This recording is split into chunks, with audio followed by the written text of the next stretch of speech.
नमस्कार, हमारे विशेष कार्यक्रम शख्सियत में आपका स्वागत है। शख्सियत में इस बार हमारे साथ हैं जाने माने कृषि आर्थिकी विशेषज्ञ, food policy analyst Devendra Sharma. Sharma ji, आपका स्वागत है। शर्मा जी, देश विदेश आप खूब घूमे हैं।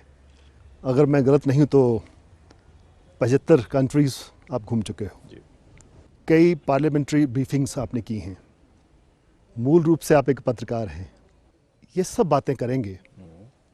देश में खेती बागवानी का, किसान बागवान का क्या हाल है, ये बातें भी जानेंगे। लेकिन इससे पहले कुछ अपने बारे में बताइएगा। मूल रूप से कहाँ से हैं, कहाँ पढ़ाई की?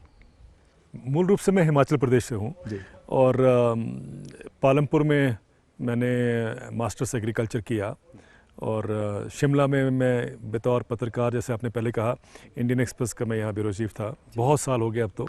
और उसके बाद जर्नलिज्म को छोड़ा मैंने।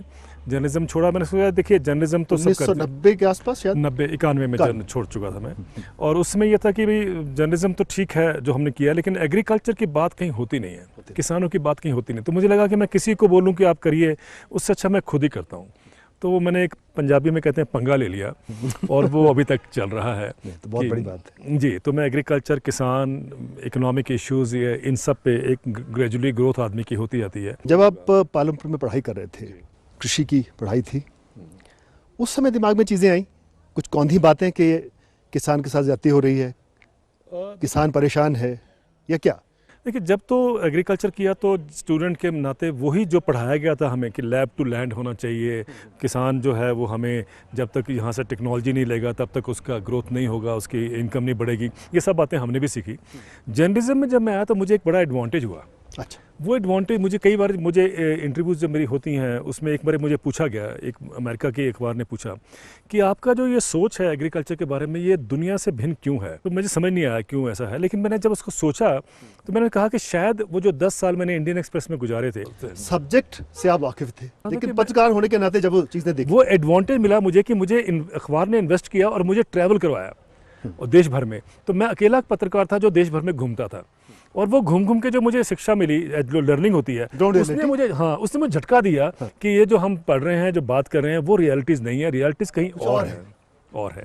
तब मैंने अपना ये सोचा कि ये काम मुझे अब अपने कंधे पे लेना पड़ेगा कि ये जिसकी वॉइस, कहते हैं ना, वॉइस ऑफ द वॉइसलेस, वो रोल अभी जैसे मुझे बहुत जगह एड्रेस किया जाता है इस तरीके से, शायद वो तभी बन गया। आपने 90-91 में तिलांजलि दे दी एक्टिव जर्नलिज्म को जी, और जुड़ गए इस मूवमेंट के साथ। जी। अपने अनुभवों को ध्यान में रखते हुए बताइएगा, उनकी बिना पर क्या स्थिति है इस देश में कृषि की और किसान की? शशि जी, ये बहुत महत्वपूर्ण सवाल है। जो हम लोग शहरों में रहते हैं, जो टेलीविज़न देखते हैं, अखबार पढ़ते हैं, उनको कोई आइडिया नहीं है देश का क्या हाल है। आपको हैरानगी होगी कि जब आप देश में जाते हैं और ये 10% पॉपुलेशन को छोड़ दें जो शहरों में रहते हैं, तो आज हालात ये हैं कि मैं बहुत से इलाकों में बताता हूँ, अलग अलग एरियाज़ का अलग अलग वो होगा, कि अगर आप बिहार में जाते हैं, जब मैंने जर्नलिज्म छोड़ा, एक्चुअली मुझे बहुत बार पूछा गया क्यों छोड़ा। मैं एक ज़िले में गया, वहाँ पर तो एक महिला ने मुझे बताया कि वो एक रूट प्लांट पे निर्भर रहती है, उसका नाम है गैंथी। वो गैंथी जैसे पोटैटो होता है, हमारा आलू है, उसके ऊपर वो कांटे से लगे होते हैं, या मतलब जैसे रस्सियाँ सी होती हैं वो लगी होती हैं। उसको आप निकाल के उसको पील करके, उसको काट के, उसको रात को वो पानी में रख देती हैं, बहते पानी में, और उसमें सुबह वो बिटरनेस उसकी निकल जाती है, उसको वो खाती हैं। उससे इट किल्स देयर हंगर। वो 4-4 दिन भूख के बगैर रह लेती हैं वो प्लांट खा के। इसीलिए खाती हैं कि भूख ना लगे। आप देखो कितनी बड़ी रियलिटी है। अच्छा, ये आप यहाँ बैठ के नहीं देख सकते। और जब मैंने इसको देखा तो मुझे लगा कि ये तो बहुत ही देश का जो दुर्भाग्य है कि ऐसा हालात हो रहे हैं, तो उसकी आवाज़ तो उठानी पड़ेगी ना। आप उड़ीसा में जाएं, आप छत्तीसगढ़ में जाएं, आप पंजाब में जाएं।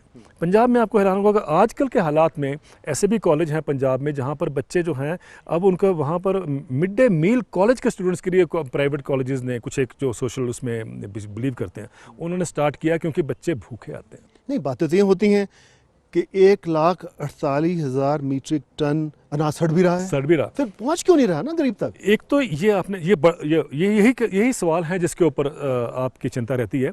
लेकिन आप ये देखिए कि पिछले 20 सालों में 3,20,000 किसान आत्महत्या कर चुके हैं, उसी मुद्दे पे आने वाला था है ना। और ये रियलिटीज़ हैं।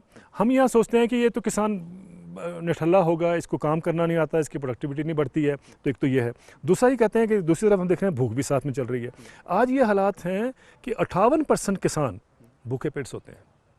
जो देश का अन्नदाता है वो ही भूखे पेट सोता है। तो आप बताइए मुझे कितना बड़ा दुर्भाग्य है। नहीं, क्या ये जो पॉलिटिशियंस हैं, पॉलिसी मेकर्स हैं, किसी भी दल की बात कर लें तो क्या कुछ नहीं करते क्या ये? आपके साथ है। अगर ये सच्चाई होती कि कुछ कर रहे होते उस तबके के लिए, तो ये आज देश का सिचुएशन, इकोनॉमिक सिचुएशन बदल गई होती। मैं यही से ये बात पे कहता हूँ कि देखिए, सबका साथ सबका विकास बहुत अच्छा स्लोगन है, लेकिन जब तक गरीब के हाथ में पैसा नहीं जाएगा तो आप कैसे सोचेंगे कि भाई देश का विकास होगा। आज मैं आपको उदाहरण देता हूँ, एक दो आपको डाटा देना चाहता हूँ। किसान के औसतन जो खेती से आय है प्रति हेक्टेयर 3,000 रुपये है। एक परिवार की 3,000 रुपये खेती से आय है। मान लीजिए इसमें 5, 7, 8, 6 सदस्य हो। और ये पंजाब की बात मैं कर रहा हूँ। हाँ, अगर आप सो कॉल्ड जी प्रोग्रेसिव जो स्टेट है, हाँ। अगर आप देश का अपना ही इंफॉर्मेशन देखें, डाटा देखें, तो 17 राज्यों में, देश के 17 राज्यों में किसान जो परिवार है उसकी घर में जो उसने उपज रखी है, जो बाहर बेच दिया, दोनों को मिला लीजिए तो 17 राज्यों में उसकी एवरेज इनकम साल की 20,000 रुपये है। यहाँ वक्त हो चला एक छोटे से ब्रेक का। चर्चा बहुत गंभीर होती जा रही है। ब्रेक के बाद देवेंद्र शर्मा जी से जानेंगे क्यों कर रहे हैं किसान आत्महत्या।